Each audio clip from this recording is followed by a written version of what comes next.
好，vector 所有 vector 嘅計法係完全一樣嘅。嗱，第一件事咧，你係將呢度所有嘅 information 咧拍翻晒嚟落你個圖度啦。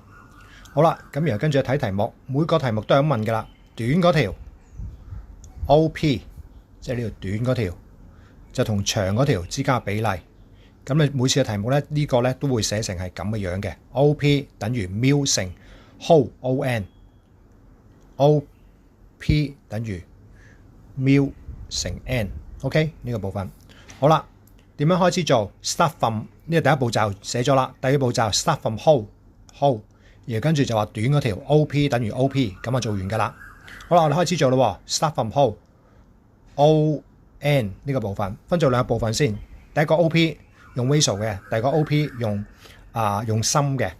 好啦 ，start from whole，ON 呢個 ON 嘅部分就等於 ON 中間攝個 A 落去啦，然後跟住咧變落去啦。呢個 AN 就等於 AB 個關係係1倍嘅，即係一半嘅咁樣。跟住佢計到咧 ON 咧就等於4個 A 加3個 B， 跟住將呢個部分噏翻落去，因為呢個 ON 喺呢度噶嘛。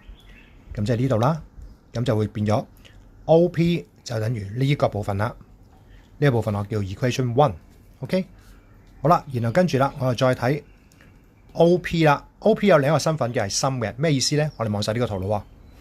OP 佢有兩個身份，有兩個 row 嘅。第一個 row 就 OP 係呢一個嘅 ratio， 即係 ON 嘅 ratio 就係呢個部分啦。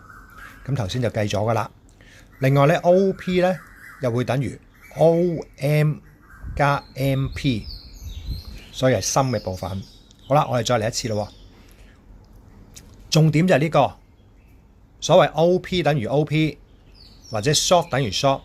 呢條 short 嘅有兩個身份，第一個就係呢個係呢條嘅 ratio， 第二個呢個就係呢個嘅 sum。OK， 好啦，咁我哋知道啦 ，OP 等於 OM 加 OP sum 嚟嘅。